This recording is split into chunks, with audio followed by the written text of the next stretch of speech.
My oldest boy has been working on me with pitching. He's a much better pitcher than I am. And I was having trouble throwing a curveball, a 12-6 curveball, gripping here and coming over like, you're throwing a hammer or hitting a hammer. So he suggested I try to grip this like a palm curveball.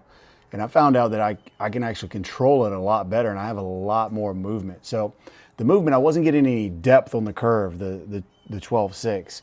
I was getting some cut, but it looked more like a cutter. Not a cutter, but kind of like I'd say like a swerve, if you will, more like a sweeper kind of curveball instead of that depth in the like a traditional 12-6. So I started gripping it here on the seam.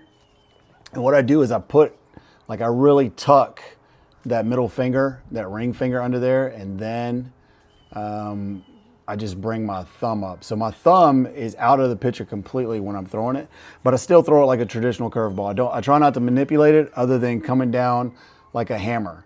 So that seemed to work well and I seem to control it better.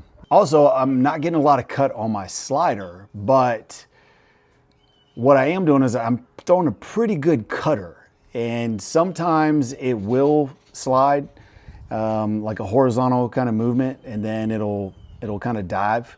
But I would say it's more like a cutter, and I actually like throwing it because I control the cutter. Now, when I'm throwing the cutter, what I do is I find the horseshoe. So let's see, horseshoe right here. Like, let's say you're throwing a two seam. I will come here. It's that rounded part right there. I'll grab it on the side, and how I throw that cutter is I will bring this thumb and I grip it kind of heavy. I set it in my palm and I'll put that thumb, like I'll even it up with my middle finger. Now when I throw that, I'll rip the seams and I've got a pretty good cut on it. Now it's not crazy, it's not like a Paul Skeens sweeper or anything, but I like it because I can throw it pretty accurate, like down in the middle for a strike, and it will cut. So a lot of barrels are getting over top of it, like for a ground ball. And then I just learned how to throw a two seam. Now I can't control it that well right now, but I just made a video. You can go back and look at them. The best ones that I threw were actually two grips. I would take like a two seam. Now this one, the two seam, I think comes into play with a lot of your movement has a lot to do with your thumb placement. So I've been playing around with that, but I seem to get better movement on this ball if I hold it like a two seam grip and then I slightly tilt the seams.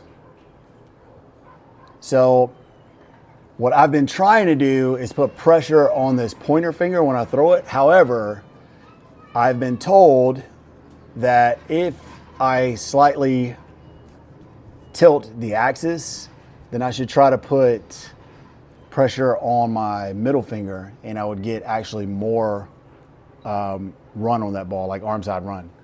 So hopefully that will catch a lot of ground balls as well. I guess I'll let you know in my next game I'm supposed to be starting. So I'm really trying to master that palm curveball and the two seam sinker. If you got any suggestions on grips, I do have a really high 3/4 arm slot, so I think that's kind of why that grip for that sinker works. But if you have any suggestions for someone that's tall with a really high 3/4 arm slot, I mean, I'm not really coming straight over the top, but it's a pretty high 3/4. So any suggestions on a grip, let me know.